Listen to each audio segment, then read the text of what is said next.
bantu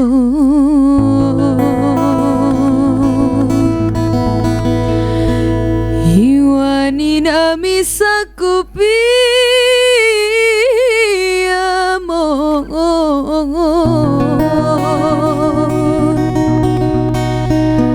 turun kolo deng senyum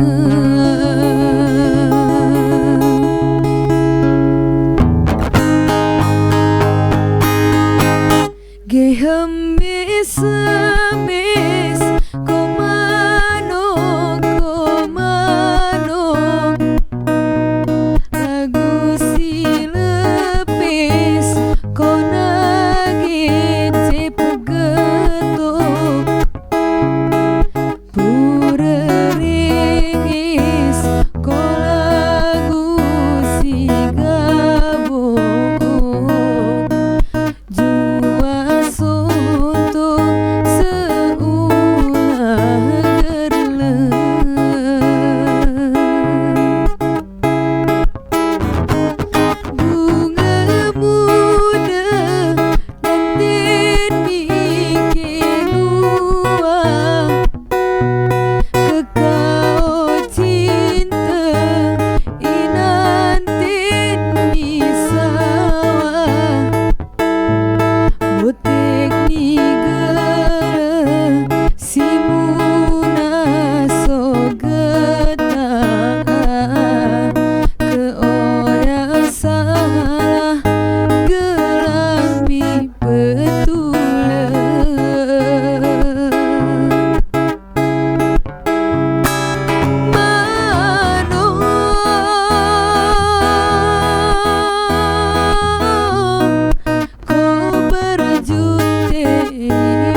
Assalamualaikum warahmatullahi wabarakatuh. Pendengar dan pemirsa RRI Net, berjumpa lagi kita di acara pergelaran pasca pemilu, dan salah satu kegiatan di dalamnya adalah dialog interaktif pasca pemilu.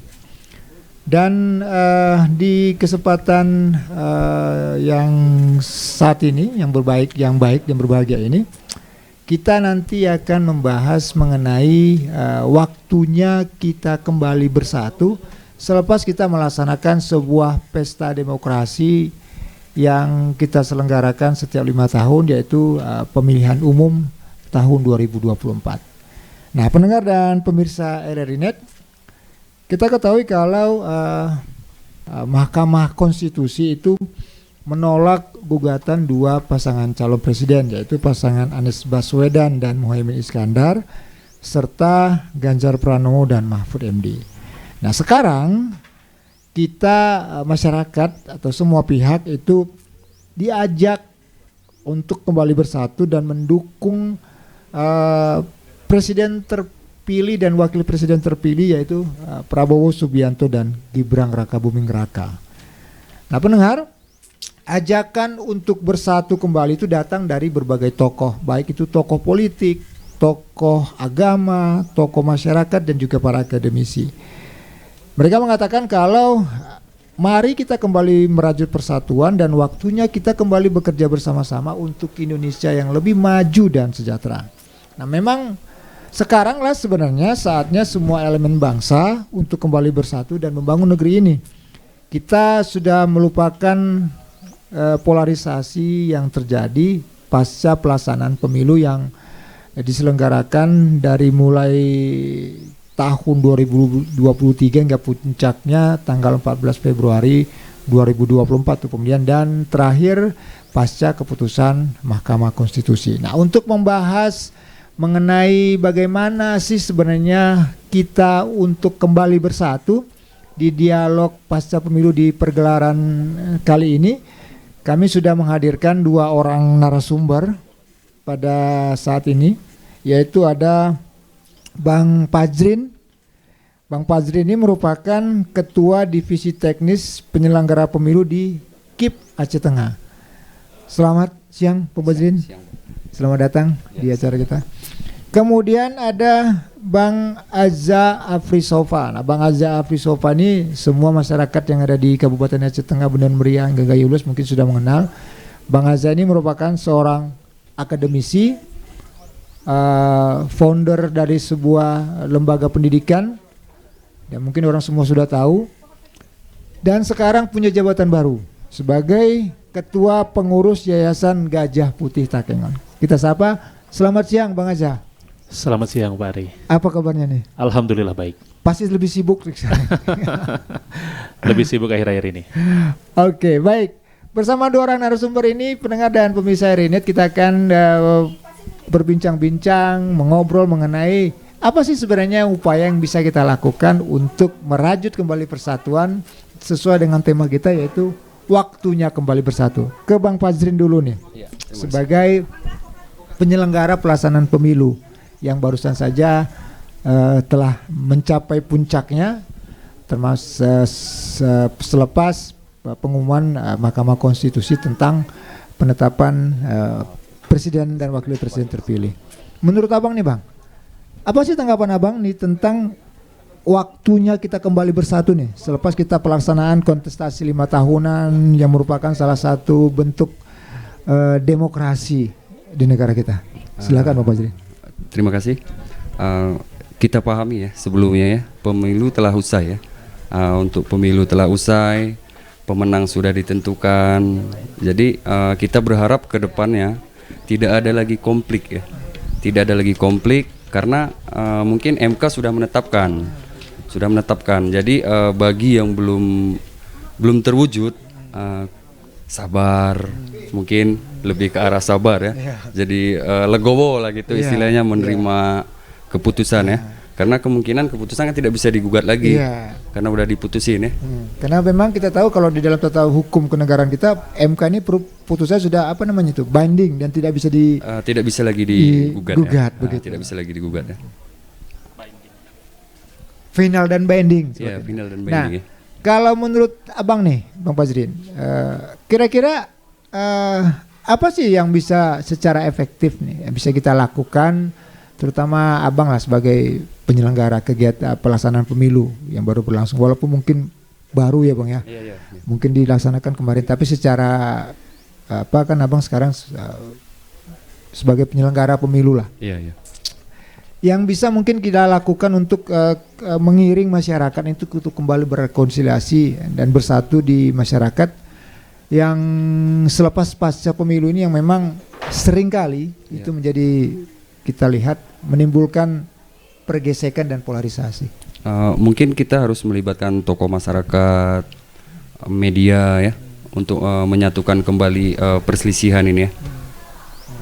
Mungkin kita adakan media mengupload berita-berita yang benar-benar valid, biar tidak ada kontra lagi ya di antara masyarakat. Mungkin tokoh masyarakat ya lebih gimana maksudnya, lebih mendorong dan menerima hasil ya, menerima hasil yang telah ditetapkan. Ya, mungkin seperti itu. Menurut abang ketika pelaksanaan pemilu yang baru saja selesai ini, apakah memang masyarakat sempat terpolarisasi? Menurut pandangan abang nih? Mungkin saja kita sadari bahwa ini kan pergelaran pemilu ini sebenarnya pasti terjadi konflik ya. Ada konflik karena perebutan kekuasaan mungkin ya, atau jabatan, dan itu mungkin sah dan legal karena diadakan pemilu untuk menjadi pejabat. Pasti banyak pergesekan, karena banyak kandidat ya, banyak kandidat yang ingin mencapai satu tujuannya ya. Jadi kedepannya yang sudah usai sudah, jadi kita memang harus legowo menerima karena keputusan sudah ditetapkan ya. Dan memang itu merupakan dinamika sebuah pelaksanaan pemilihan umum di negara demokrasi mungkin ya Pak. Iya. Adanya pergesekan, namanya juga berbeda pendapat dan segala macam. Tapi yang jelas ketika sudah selesai sudahlah. Ketika sudah selesai, sudah ditentukan, kita harus menerima ya. Oke. Bang Azza, sesuai dengan topik kita hari ini Bang, mengenai waktunya kembali bersatu. Tanggapan abang Bang? Baik, terima kasih Pak Ari dan Bung Fajrin. Semua pendengar, mudah-mudahan dialog kita hari ini menemui kalian semuanya dalam keadaan baik, ibadah dan rezekinya tentu semakin membaik. Amin. Berkaitan dengan tema kita saatnya kembali bersatu, ini merupakan bentuk kepatuhan kita ya terhadap konstitusi. Itu yang poin yang paling penting, bahwa sebagai penyelenggara KIP dan KPU pusat telah menyelenggarakan semua pergelaran election ini dan juga sudah dikawal oleh Bawaslu sebagai panwas.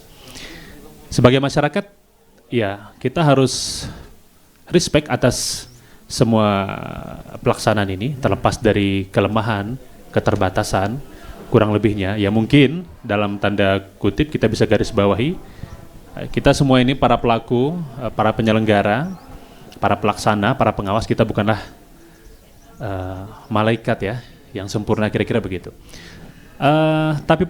Namun pun demikian ya, saya ini sebagai perwakilan dari akademisi di Ketua Pengurus juga mewakili suara masyarakat Aceh Tengah, khususnya kita bicara di skop Aceh Tengah saja. Tentu kan kita tidak boleh dalam periode satu ke periode berikutnya, dari fase ke lompat ke fase berikutnya itu selalu mengamini bahwa oh ya kita ini selalu nggak sempurna, oh selalu ada kesalahan dalam sebuah pesta demokrasi, selalu misalnya ada keterlibatan oknum-oknum yang terus melanggar tanpa ada tindakan hukum yang diambil atas beliau.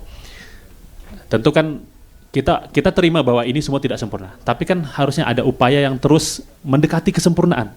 Nah, masyarakat itu sebenarnya poinnya di sana, bahwa misalnya skornya penyelenggara hari ini sebut saja 50, kita berharap ke depan itu skornya bisa 60, Bung Fajrin. Bisa terus up dan di-build up dan meningkat. Sehingga apa? Vibe positif itu bisa di-scale up. Semua orang bisa merasakan dan trust kepercayaan terhadap penyelenggara itu besar. Bayangkan kalau seandainya penyelenggara hari ini skornya 50, lalu periode berikutnya skor kalian 45, kita dipaksa untuk legowo menerima ke arah sabar, itu gimana ceritanya? Kurang lebih begitu, ya kan? Pengawas juga seperti itu. Lebih-lebih kan beberapa waktu yang lalu, saya juga terlibat dalam seleksi di pengawas. Saya tahu betul, paham betul semua produk-produk hukum itu. Dan akhirnya kita dibuat mengerti betapa sinergisitas dibutuhkan dalam sebuah kesuksesan konsensus penyelenggaraan ini. Nah, balik lagi bagaimana keberterimaan di masyarakat, bahwa seperti yang Pak Ari sampaikan tadi, final and binding dari MK itu sudah ditetapkan, dan jangan lupa kita baru saja menyelenggarakan perhelatan tidak hanya pilpres tapi pileg. Yang mendatang ini akan ada pilkada, Bung Fajrin ya. Iya. Mau bersatu udah pilkada lagi nih. Pilkada lagi. mau bersatu udah pilkada lagi. Tapi yang jelas ya, fragmentasi itu memang terjadi, polarisasi itu terjadi, dan sebenarnya siapa yang paling bertanggung jawab atas ini semuanya? Yang paling bertanggung jawab jelas peserta pemilu, ya mungkin penyelenggara membuat kegiatan, lalu ya peserta pemilu ini, ibaratnya seperti ada calon A, B, C, D dan seterusnya, maka subjektivitas mereka itulah yang sangat menentukan polarisasi ini. Apakah akan mengkotak-kotakkan polarisasi, lebih mempertajam, atau memang dengan cara legowo untuk terus sama-sama islah. Nah, untuk saat ini ya, kita baru bisa melihat ini semuanya bisa terwujud persatuan di antara kita semuanya. Ketika upaya-upaya islah, artinya konsolidasi, baik tidak hanya di peserta pemilu, tapi juga melibatkan umara dan ulama. Ya, artinya umara pada saat ini, pemimpin yang mungkin dipimpin PJ saat ini, itu betul-betul harus memanggil para ulama, karena ulama ini yang terus bersuara ke masyarakat, Pak Ari. Jangan lupa ya, itu mau berkoar-koar bagaimanapun melalui podcast atau melalui media sosial penyelenggara, nggak akan sampai ke lumut sana, kira-kira begitu, atau ke masyarakat yang di akar rumput atau yang di pedalaman, itu nggak akan sampai. Tapi melalui khutbah Jumat ya, melalui terus suara-suara perdamaian yang terus bisa menyejukkan masyarakat. Keterlibatan itu yang kira-kira saat ini dibutuhkan, Pak Ari. Oke, Bang Aza, berarti secara gambaran umum yang kita peroleh ketika pelaksanaan pemilu mulai dari tahun pelaksanaan dari 2003 hingga puncaknya tanggal 14 Februari 2024, dilanjutkan dengan gugatan dan segala macam hingga beberapa hari yang lalu MK mengambil keputusan menetapkan keputusan yang final dan binding. Itu memang gejolak-gejolak di masyarakat itu memang sudah terasa. Mungkin Bang Fajrin sebagai penyelenggara, Bang Aja sebagai akademisi. Nah, sekarang ada hal menarik yang sempat Bang Aja sampaikan, baru kita mulai bersatu nih, mulai pilkada lagi, Bang. Jadi memang masyarakat memang dituntut untuk bagaimana gitu, untuk mewujudkan sebuah demokrasi yang sehat. Tetapi begini, Bang, kira-kira mendekati saat-saat yang berdekatan ketika sudah mulai bersatu, ingin bersatu dan segala macam itu, kemudian ada lagi hal-hal yang mungkin berpotensi kembali untuk mempolarisasi kita. Kira-kira menurut Abang nih sebagai seorang akademisi, cara apa sih, Bang, yang paling efektif ini yang bisa menggiring rekonsiliasi di masyarakat sehingga yang hampir beberapa masa terakhir ke belakang ini sempat terkotak, walaupun mungkin di skup Aceh Tengah tidak begitu terlihat, tapi di seluruh Indonesia kita bisa melihat, untuk bisa kembali kita ini tadi sesuai dengan tema kita ini, waktunya kita kembali bersatu, sehingga setidaknya ketika penyelenggaraan pilkada jangan sampai hal-hal yang kita khawatirkan bisa menimbulkan perpecahan dan segala macam konflik itu bisa terjadi, gitu, Bang. Baik, atas pertanyaan Pak Ari ini, saya hanya memiliki secuplik logika sederhana, Pak Ari ya. Bahwa jika saya memiliki anak kecil umur 7 tahun dan dia dalam kondisi pilek, demam, kita sebagai orang tuanya menggandeng dia, terus dia kan selama di perjalanan nggak pernah berhenti untuk menunjuk es krim. Minta es krim ya, datang kita orang tuanya karena sayang dengan anak, beli es krimnya, beli es krim, udah meler nih ingusnya. Terus jalan lagi, minta es krim lagi dia, sayangnya kita dengan anak, kita kasih lagi. Nah, kapan kita berhenti dalam framing kita sayang terhadap anak, padahal kita sedang tidak mendidik dia. Kita lebih memilih populer sebagai orang tua yang digarisbawahi bahwa kita adalah orang tua yang sayang terhadap anak, sementara anak ini sebenarnya sakit dan tersiksa. Harusnya kita berangkat pada paradigma bahwa oke, satu sisi saya sayang dengan anak dan saya akan penuhi sebenarnya apapun permintaannya. Tapi di sisi lain, saya juga harus mengedukasi dia bahwa ini salah. Benar ya? Maka ada momen ketika dia meminta es krim dan kita tidak menyetujuinya, kita berikan alasan bahwa kamu sedang sakit. Nah, ini nggak boleh. Ayah bukan nggak sayang, kira-kira begitu. Bentuk edukasi yang seperti itulah yang harusnya, ini kan cuplikan kecil saja Pak Ria. Edukasi itulah yang harusnya diberikan oleh penyelenggara, pengawas, peserta pemilu kepada masyarakat. Kira-kira apa itu, Pak? Ya, kira-kira bentuknya itu kan dalam program-program mereka ini kan yang saya perhatikan ada bentuk pengawasan, penyelenggara dan politik partisipatif misalnya. Artinya melibatkan seluruh segmen dari masyarakat bahwa pemilih pemula diedukasi politik yang sehat seperti apa, bagaimana. Contoh misalnya, ini kan para pemilih pemula dari data dari KIP mungkin di atas 56%, itu besar sekali. Di Aceh Tengah saja gitu kita bicara. Nah ini kan para pemilih pemula ini jangan sampai dia terjun kepada apatisme, sehingga yang kayak udahlah ketika hari pencoblosan apa untungnya buat saya, kira-kira begitu. Nah itu kan apatis yang jangan gitu. Sebelum dia nyebrang dan lompat ke kolam apatisme itu, maka kan mereka-mereka ini sebagai pengawas penyelenggara harus mengambil gerak cepat kan, langkah politik partisipatif supaya mereka itu menyadari, memiliki awareness yang tinggi bahwa oh iya, satu suara yang saya berikan ini berujung pada perbaikan daerah. Nah, ada semangat itu misalnya. Jadi saat ini Pak Ari dan para pemirsa semuanya, menurut saya langkah yang paling penting itu adalah melalui partisipatif dari masyarakat di semua level dan kalangan, dan kita harus mampu mengedukasi mereka. Dari penyelenggara mengedukasi, dari pengawasan mengedukasi, dari peserta juga harus diedukasi dan jangan dibiarkan begitu saja. Jadi memang melalui edukasi yang masif, yang terstruktur, maka polarisasi hampir dipastikan tidak terlalu diperuncing, sehingga dengan masyarakat yang cerdas tentang bagaimana sih memilih variabel pemimpin dan lain-lain, itu bisa lebih maksimal. Tapi ya, ketika partisipatif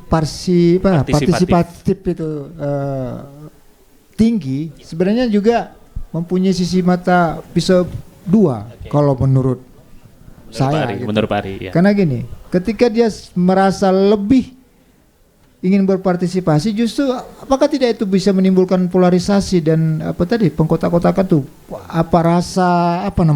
fanatisme terhadap partai kah, terhadap calon kah, dan segala macam. Jadi itu. Tindakan partisipatif yang yang di kalau saya sebutnya ya, yang dimuat dalam beberapa peraturan-peraturan itu adalah keterlibatan masyarakat yang menyadari bahwa dia berperan dalam kegiatan kepemiluan ini, dalam kegiatan pilkada, pileg, pilpres itu penting. Jangan masyarakat tidak mau tahu atas apa yang Bang Fajrin laksanakan, atas apa upaya-upaya pencegahan dan preventif yang dilakukan oleh Bawaslu misalnya. Jadi jangan masyarakat itu cuek. Nah, jadi tingkat partisipatif itu bukan berarti, mohon maaf Pak Ari, bukan berarti dia menjadi bagian dari partai politik sehingga semuanya partisipatif. Itu tidak hanya kita masuk dalam partai politik, itu maksudnya. Artinya partisipatif yang dimaksud di sini, ya artinya ada kesadaran bahwa konstelasi perpolitikan ini itu menjadi bagian dari kebutuhan. Kira-kira begitu. Bahasanya begini. Apa sih pentingnya untuk kita merayakan ulang tahun Kuta Takingan? Untuk apa sih? Lebih bagus kita merayakan ulang tahun anak kita di rumah saja atau orang tua ayah kita, saya saja. Tapi ada satu kans yang lebih penting daripada itu, bahwa kita menghargai Kota Takengon ini yang ulang tahun. Jadi kesadaran kita untuk respect dan menghormati ulang tahun Kota Takengon sebagai ibaratnya suku Gayo harusnya besar kan?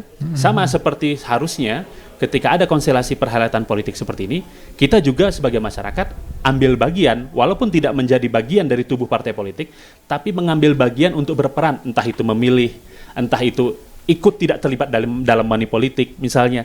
Nah, jadi paradigma seperti itu yang kita rapikan.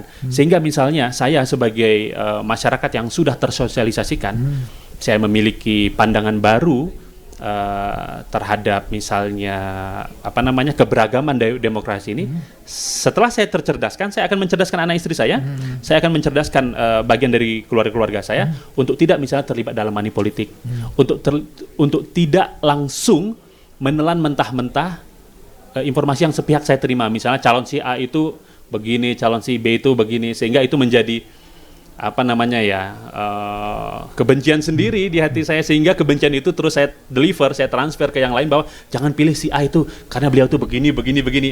Kan itu sebenarnya gerbang polarisasi itu kan seperti itu, dimulai dari kebencian-kebencian itu. Tanggapannya Bang Fajrin, maksudnya gini, berarti setidaknya peran penyelenggara pemilu sih sebenarnya sangat besar ya Bang Aja untuk bisa menghindarkan masyarakat dari polarisasi ini. Salah satu caranya mungkin bagaimana menciptakan sebuah pemilu yang adil. Menurut Bang Fajrin gimana? Kita kan mengadakan sosialisasi ke masyarakat ya untuk pemilih pemula ya. Untuk pemilih pemula kita adakan sosialisasi. Dalam arti kata sosialisasi kita bukan tidak ada maksud atau tujuan, karena kita kan independen ya. Independen, tidak ada penggiringan. Jadi kalau masalah untuk membujuk masyarakat, kita tidak boleh terlalu terlibat ya, karena nanti ada indikasi penggiringan, ya, ada opini yang penggiringan partai politik atau apa ya. Karena kan sebenarnya kita ini kan penyelenggara ya. Kalau saya pribadi kan penyelenggara, jadi emang harus independen. Jadi kalau untuk pemilih pemula kita adakan sosialisasi ke masyarakat luas ya. Mungkin bagaimana seperti itu. Maksudnya gini Bang Fajrin, bagaimana masyarakat bisa tahu kalau memang hak demokrasi, dia punya hak demokrasi, tetapi bukan berarti hak demokrasi yang dia punyai bisa digunakan sesuka hatinya gitu, menjelek-jelekkan orang lain, paslon lain, calon lain, caleg lain segala macam itu. Itu mungkin harus terjalin komunikasi ya, komunikasi antar elit politik mungkin seperti itu. Harus ada komunikasi antar elit politik yang tidak boleh menjelekkan satu sama lain. Oke, baik. Sebelum kita break, saya tertarik dengan satu statement yang disampaikan dari Bang Azza, bahwa sebenarnya yang bertanggung jawab untuk kembali menyatukan masyarakat ini sebenarnya orang yang terlibat kontestasi politik tadi, Bang. Saya tertarik dengan itu. Dan memang sepertinya memang tanggung jawab besar mungkin dipegang oleh mereka, para caleg kah, para calon presiden dan partai politik dan segala macam. Nah, menurut Abang sih sebenarnya apa sih sebenarnya yang harus bisa mereka lakukan kembali itu untuk kembali menyatukan masyarakat ini supaya yang namanya perbedaan pendapat, memang wajar sih perbedaan pendapat, tapi setidaknya perbedaan-perbedaan yang bisa mengarahkan kita ke arah perpecahan itu hilang seperti itu. Baik, memang satu dalil ya dalam Al-Quran yang paling relevan dengan tema kita saat ini, Pak Ari dan pemirsa semuanya, bagaimana cuplikan potongan ayat dalam Al-Quran yang mengatakan ta'awanu 'alal birri wat taqwa wa la ta'awanu 'alal ismi wal udwan. Jadi hendaklah kita semuanya ya, khususnya nih dalam tanda kutip para elit dan para peserta pemilu tadi, harus ta'awanu 'alal birri wat taqwa. Saling bahu-membahu, saling merangkai, saling merajut, saling menganyam satu sama yang lain. Ini ibaratnya kita nih masing tiga orang ini caleg nih. Maka di antara kita harus berbesar hati, saling merajut, saling mengalah selangkah, kira-kira begitu kata Quran, 'alal birri wat taqwa. Dan kita harus saling menyebarkan vibes atau energi positif ke masyarakat tentang kebaikan-kebaikan. Yang oke, beliau sudah menang, nggak apa-apa. Saya kalah tuh, ya mungkin sudah begitu perhitungannya dan kira-kira begitu. Wattaqwa, dan saling memelihara kondusivitas. Itu poinnya, memelihara kondusivitas. Kan kondusivitas yang paling berharga dalam mewujudkan persatuan ini, Pak Ari. Itu ya mewujudkan satu kondusivitas yang luar biasa menjadi tanggung jawab peserta, kurang lebih kira-kira begitu. Artinya mereka yang selama ini di atas ring berdarah-darah, ya kembali turun ring mengobati luka dalam perbannya itu, ya terus menyapa masyarakat dan kira-kira kembali ke konstituennya untuk mengingatkan bahwa ikhtiar kita sudah selesai. Saat ini konsolidasi sedang dibangun, maka pertemuan-pertemuan para tokoh itu menjadi penting, kira-kira begitu. Ya mungkin kalau kita lihat cuplikan di televisi saat ini kan itu yang sedang dilakukan ya oleh salah satu paslon yang sudah dalam tanda kutip dinyatakan terpilih, konsolidasi itu yang diperlukan.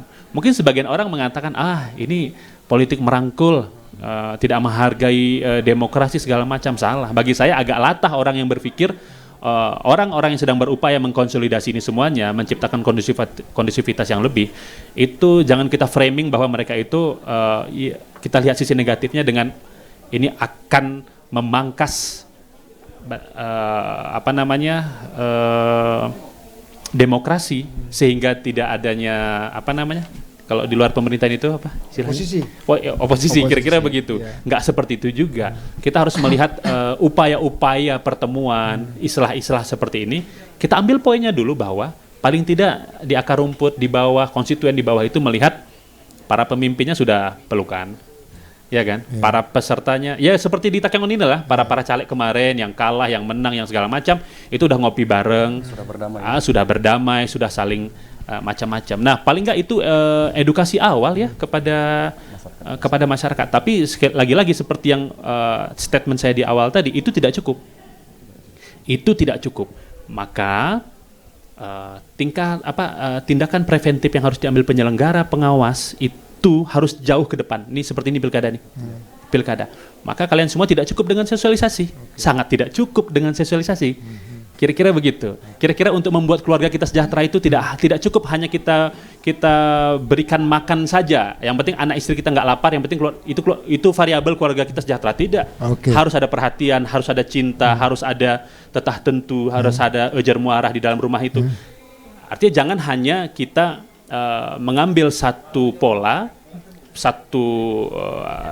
formulasi dengan mengandalkan sosialisasi saja. Oke, baik. Kita akan coba kali lagi kira-kira formulasi seperti apa, bukan hanya sekedar sosialisasi. Nanti Bang Fazril dari KIP akan menguraikan lebih lanjut kira-kira formulasi apa yang akan diambil untuk bisa mewujudkan kembali persatuan pasca pelaksanaan pemilu ini. Tapi setelah kita menyaksikan beberapa tampilan berikut ini.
Baik pendengar dan pemirsa RNet, masih kita di acara Dialog Pasca Pemilu, pergelaran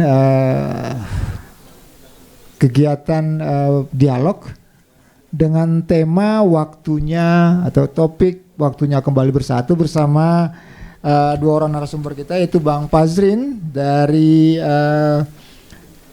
KIP Aceh Tengah dan juga Bang Aza Afrizova, seorang akademisi.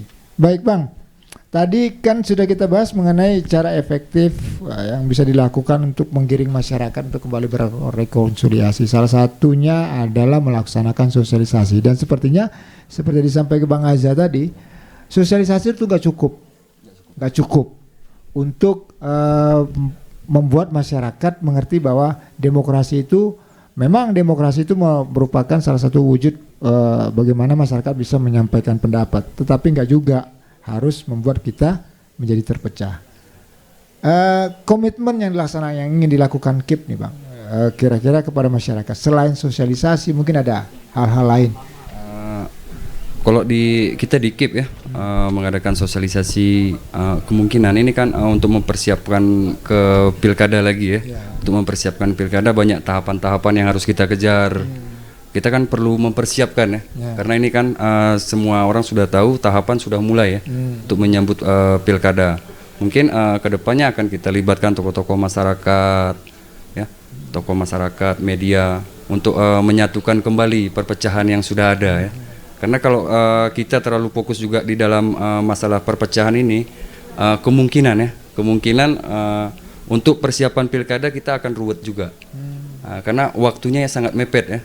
Waktu sangat mepet. Jadi kedepannya mungkin akan kita libatkan tokoh masyarakat, ya, tokoh masyarakat, media, LSM mungkin ya.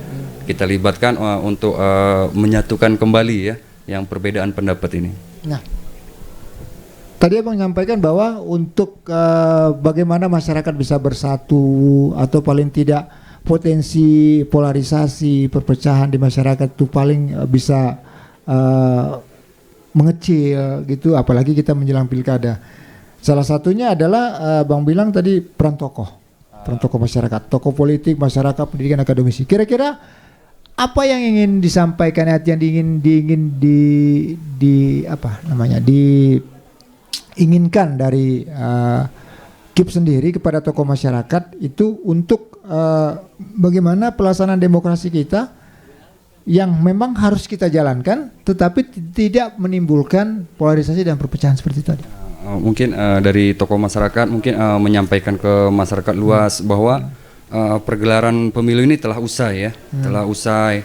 Jadi memberikan kata-kata yang benar lah gitu, istilahnya tidak ada yang menjelek-menjelekkan lagi, karena kan sudah usai semua nih, sudah usai. Jadi tidak perlu lagi yang dibahas yang ini benar, yang ini salah. Mungkin tanggapan saya seperti itu. Jadi kita libatkan tokoh masyarakat seperti Mas Aja bilang dalam khotbah Jumat. Jadi kita adakan sosialisasi melibatkan tokoh masyarakat. Itu mungkin. Oke, Bang Aja mungkin bisa nambahin Bang? Baik, mungkin satu langkah konkret ya selain sosialisasi, ini mungkin sedikit saya memberikan tawaran kepada penyelenggara.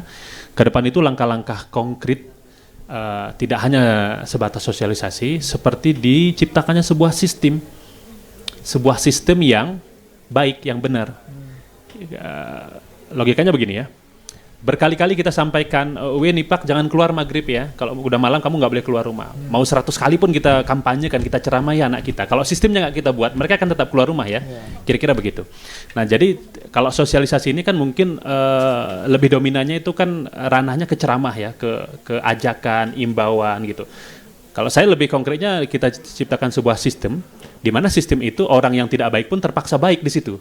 Karena dalam sistem yang baik, itu orang yang tidak baik pun kan terpaksa baik. Tapi dalam sistem yang buruk, mohon maaf, kebalikannya, orang yang baik pun itu terpaksa jadi buruk. Mohon maaf, saya ambil contoh. Kebetulan beberapa waktu yang lalu ketika kita ada kunjungan ke Tokyo, itu orang yang di sini perokok aktif tuh sampai sana nggak merokok. Kenapa coba? Karena sistemnya di sana ada. Jadi kita disuruh pun di sana kita nggak mau. Kenapa? Karena sistemnya ada. Nah sebaliknya di sini, kita yang tidak pernah melakukan satu kegiatan-kegiatan ya rokok lah misalnya gitu, itu di sini bisa terinspirasi, Iya. kita kira-kira begitu. Nah, maksud saya memang langkah konkret itu diciptakan sebuah sistem. Misal, saya tawarkan. Tadi kan Bung Fajrin menyebut tokoh, ulama segala macam. Ambil kira-kira, sortir tuh dari mereka 6 tokoh yang paling berpengaruh di Aceh Tengah ini, yang kira-kira kita pandang dia independen, yang kira-kira punya masa, suaranya asin didengar oleh masyarakat. Ambil dia, naikkan balihonya, kira-kira inilah dia bersuara. Bahwa entah kita murum Saratamunan bersatu dan lain-lain misal, Iya. atau misalnya sebagai penyelenggara panggil semua kepala desa. Kepala desa ini kan punya masa nih ke bawah. Ya, kira-kira melalui sinergisitas dan kolaborasi antara penyelenggara, pengawas dan para reje, itu banner-banner reje itu dinaikkan di kampung, di daerah di daerah pimpinannya masing-masing, yang bersuara bahwa kita menerima hasil pemilu dan saatnya kita bersatu, saatnya lagi jangan apa-apa, kira-kira gitu, dan kita akan siap pada pilkada yang akan datang. Nah, itu kan upaya konkret yang tidak hanya melulu sebatas sosialisasi. Atau misalnya langkah konkret selanjutnya, panggil para milenials yang mungkin dalam tanda kutip mereka itu adalah selebgram di Takengon ini, Iya, ajak influencer. dialog, artinya penyelenggara masuk kepada selebgram itu, yang terus mereka terlibat di sana, sehingga suara-suara itu terus didengarkan. Artinya kalau melalui khutbah Jumat yang seperti saya singgung tadi, itu kan hanya cuplikan saja. Itu penting. Kenapa? Bayangkan Pak Ari, ada berapa masjid yang menyelenggarakan sholat Jumat di Aceh Tengah ini? Banyak banget kan? 1.000 lebih kira-kira ya. Iya, Pasti iya. 1.000 lebih. Sebut saja 1.000 lah. Yang jemaahnya itu rata-rata ada, sebut saja 300-400 orang. Itu artinya kalau 400 dikalikan 1.000, lebih banyak lah kira-kira. Hampir seluruh DPT itu mendengarkan mendengarkan ajakan himbauan islah perbaikan dan persatuan tadi. Dari 151.000 peluang yang mendengarkan itu, kira-kira kalau 60%, 50%-nya saja yang mendengarkan itu, kan benar-benar terwujud persatuan itu, Pak Ari. Nah, tanggapannya nih Bang Aza sebagai seorang tokoh akademisi sudah memberikan beberapa masukan nih. Nah, mungkin KIP-nya gimana nih menurut KIP-nya? Ini kalau terkait masukan Mas saja itu kita dengar ya. Iya. Kita dengar dan nanti kita pahami lagi di KIP ini kita ada juknis ya, ada peraturan. Iya, Juknis. KIP Aceh Tengah itu hanya menjalankan juknis, bukan mengeluarkan juknis ya. Bukan mengeluarkan juknis. Jadi kalau untuk saran dari Mas aja nanti bisa kita pertimbangkan. Kita pelajari lebih lanjut dulu apakah tidak ada yang terbentur atau apa segala macam. Nanti untuk lebih lanjutnya kita bisa komunikasi atau apa ya. Terima kasih banyak untuk saran dari Mungkin sedikit Mas saya Ajan ya. tambahkan ya. Artinya memang saya memahami betul Bang Fajrin. Pasti dalam ini kan kita nggak seperti robot bekerja yang hanya menjalankan regulasi ya. Iya. Pasti ada di antara nomenklatur itu kan ada celah sempit yang kira-kira bisa kita multitafsir. Contoh misalnya, kan sering kita lihat KIP menyelenggarakan kegiatan yang mengundang anak-anak SMA, Iya, misalnya di GOS waktu itu. Nah kan celah itu sebenarnya bisa kita geser pesertanya itu dari hanya sekedar anak SMA kepada misalnya siapa. Jadi kan ada sebenarnya poin-poin yang multitafsir di sana, yang kita masuk di sana. Bahasanya itu, kalau kalian nggak tahu bagaimana cara menempel ban yang benar, silahkan temui para tempel ban yang handal di kota Anda. Cari itu dalam Al-Quran, nggak ada. Al-Quran hanya mengatakan, tanya kepada yang bisa jika Yang Anda bisa. tidak mengetahui. Iya. Kan itu ditafsirkan kepada, kalau Anda tidak tahu mencari ikan yang benar itu seperti apa, tanya itu. Kan artinya bukan berarti nelayan ini saat dia mendarat, dia pulang nggak bawa ikan, itu kan bukan berarti di danau ini kehabisan ikan. Ada sistem yang mungkin tidak bisa dia jalankan dengan baik saat dia mencari ikan, kira-kira begitu. Nah, jadi Bung Fajrin, saya ini tadi kan menyiram informasi, masukan kan secara umum, yang mungkin kira-kira bisa ditarik. Tentu nanti dari beberapa poin, oh ini kira-kira bisa ini, kita libatkan tokoh tadi. Oh anggaran yang seharusnya untuk misalnya, bayangkan tuh Pak Arya, kan selama ini mungkin kalau KIP naik balihonya misalnya kira-kira kan mungkin butuh tokoh komisioner saja. Tapi bayangkan itu disandingkan dengan tokoh figur, tokoh ulama yang kira-kira, oh ternyata kita sebagai masyarakat melihat betul-betul kolaborasi itu terjadi. Kira-kira begitu. Oke, baik. Saran yang disampaikan tadi oleh Bang Aza sebagai seorang akademisi, memang ketika kita lebih memang bagaimana masyarakat itu bisa kembali bersatu lah, polarisasi sesuai dengan tema kita kembali. Dan memang sebenarnya kalau menurut saya bukan hanya tanggung jawab KIP dan juga tokoh masyarakat, seluruh masyarakat, seluruh elemen masyarakat. Elemen masyarakat ya harus bertanggung jawab untuk itu. Baik, dan terakhir nih, sebelum kita menutup dialog kita pasca pemilu ini, mungkin ada yang bisa disampaikan sebagai penutup di acara ini, closing statement seperti itu. Tetapi sebelumnya saya mau nanya nih ke Bang Azza juga Bang Bang Fazrin, kira-kira strategi yang pemerintah, kita melihat memang pemerintah kita sebenarnya kita ingin juga sih ada unsur dari pemerintah ini, karena bagaimanapun kan pemerintah termasuk yang berperan besar untuk sebagai pemimpin di daerah ini untuk bisa menciptakan itu. Kira-kira saran nih dikit aja nih Bang Azza kepada pemerintah nih, kira-kira apa yang bisa dilakukan untuk menciptakan persatuan kembali setelah pelaksanaan pemilu kita nih? Oh jelas ya, karena kan pemerintah itu pemegang regulasi dan mereka adalah para birokrat yang mengantor di daerah Aceh Tengah ini. Tentu pelayanan publik yang mereka berikan melalui SKPK terkait itu harusnya memang secara on the spot lah, pada titik tertentu.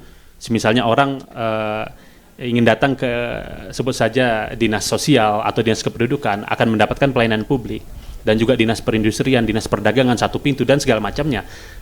Bentuk pelayanan publik seperti itu harusnya bisa dijadikan wadah atau sarana untuk sebut saja apakah itu mensosialisasikan persatuan atau mungkin mengkampanyekan dalam tanda positif hal-hal baik supaya membentuk framing pikiran di masyarakat. Oh iya, ternyata di birokrasi saja kita sudah mengamini bahwa ini akan baik-baik saja dan kita bersiap pada pilkada yang selanjutnya. Contohnya Pak Ari sedikit saja ya, kalau kita pergi ke bandara-bandara itu, ya sebut saja di bandara manapun lah ya, itu kan secara nggak langsung mereka memberikan tagline yang misalnya jagalah kebersihan, rawatlah apa, kira-kira begitu. Sehingga kita membuang sampah sembarangan aja di bandara itu, kita kantongin dulu, kita cari di mana betul-betul ada tong sampah. Nah itu kan bisa dibilang sugesti baik ya, yang bisa ditularkan melalui campaign di baliho-baliho di bandara. Itu yang setidaknya peran regulator atau birokrat di Aceh Tengah ini untuk betul-betul menyebarkan, menularkan, mendeliver energi positif ke masyarakat. Nah, Bang Fazrin, harapannya nih kepada pemerintah. Ya mungkin emang seperti Mas Aja bilang ya, ini tidak cuman sebagai penyelenggara aja yang untuk menyatukan permasalahan ini ya. Kita memerlukan pemerintahan ya. Kalau pemerintahan ikut terlibat dalam yang tidak memperbedakan permasalahan ini, mungkin lebih konkret ya, kita libatkan pihak pemerintahan ya. Mungkin baik, itu saja. Terakhir nih Bang, sebelum kita tutup, mungkin ada himbauan atau closing statement dari Abang bagaimana supaya masyarakat ini bisa bersatu kembali lah selepas pelaksanaan pesta demokrasi kita yang hingga pengumuman keputusan MK yang kemarin. Kalau himbauan dari saya ya seperti itu tadi, yang seperti pertama saya bilang tadi, pergelaran telah usai ya, pergelaran telah usai, pemenang sudah ditentukan dan tidak bisa lagi digugat. Jadi bagi yang belum tercapai keinginannya, saya harap bisa bersabar, legowo lah istilahnya.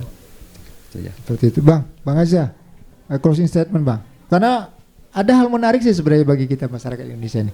Kita ini terkenal sebagai mungkin masyarakat yang gampang marah, tetapi juga masyarakat yang gampang dingin, maksudnya gampang pemaaf dan segala macam. Dan ada sebenarnya momen-momen yang bisa sebenarnya sesegera mungkin menyatukan kita.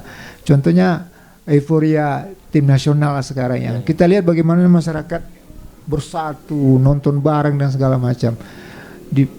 Sehingga ada pemilu dipisahkan oleh politik, disatukan kembali oleh bola. Nah, closing statement nih Bang dari Bang Azza nih. Kira-kira apa sih harapan Abang nih pada kita, pada masyarakat, pada pendengar RRI untuk ayolah kita kembali bersatu lah, walaupun kita barusan saja melaksanakan pemilu yang mungkin sempat membuat kita terpolarisasi. Iya. Nah, sebagai closing statementnya, kita ini kan para nasionalis ya, yang memang kultur keindonesiaan kita itu sangat kuat. Itulah kenapa tadi disinggung oleh Pak Ari, kita ini adalah yang mudah marah, mudah memaafkan, pelupa lagi. Itu jangan lupa tadi, pelupa lagi, mudah sekali melupakan sejarah-sejarah, kira-kira begitu. Nah, persinggungan-persinggungan itulah seperti yang poin Pak Ari sampaikan tadi, harusnya persinggungan itu diambil momen seperti nonton bareng, terus ngopi bareng, ke bahasa gayo ini muserempuk tiba-tiba saling menyapa dan segala macam. Nah, persinggungan itu terus harus dimanfaatkan. Jangan ketika ada peluang-peluang rekonsiliasi atau peluang-peluang silaturahim itu justru kita tinggalkan, kira-kira begitu. Ya, mudah-mudahan semuanya kita bisa lebih bersemangat, lebih bersatu, ya khususnya demi Aceh Tengah yang lebih baik. Yang lebih baik. Oke, baik, pendengar, rangkaian panjang pelaksanaan Pilpres 2024 yang begitu melelahkan dan memang kita rasakan, sekaligus juga menegangkan. Alhamdulillah telah selesai seiring dengan pengumuman dari Mahkamah Konstitusi yang menyatakan bahwa sudah menetapkan pemenang dari pelaksanaan pemilihan presiden dan wakil presiden. Nah, seruan agar rakyat rukun kembali itu memang disampaikan oleh berbagai tokoh masyarakat termasuk media seperti RRI ini. Nah, mudah-mudahan kerukunan yang kita pernah rasakan, pernah kita jalin pasca pelaksanaan pemilu dan hal-hal lain yang berkaitan dengan demokrasi ini bisa kembali terwujud, dan agar nanti kerukunan dan persatuan yang kita rasakan, kita dapatkan itu bisa membuat pembangunan yang mensejahterakan masyarakat itu bisa dapat segera terwujud. Terima kasih untuk dua narasumber kami, Bang Fazrin dari KIP Aceh Tengah dan juga Bang Azza, akademisi Aceh Tengah, telah hadir di acara dialog pasca pemilu kita. Dan pendengar dan pemirsa RNet, demikian acara dialog kita di pasca pemilu. Mudah-mudahan apa yang kita perbincangkan, apa yang kita obrolkan di sini bisa menjadi wacana baru bagi Anda, bagaimana upaya kita untuk bisa kembali mewujudkan kesatuan yang memang dari dulu memang salah satu hal yang menjadi perekat kita dalam memajukan bangsa Indonesia. Terima kasih. Billahi taufiq wal hidayah. Assalamualaikum warahmatullahi wabarakatuh.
kami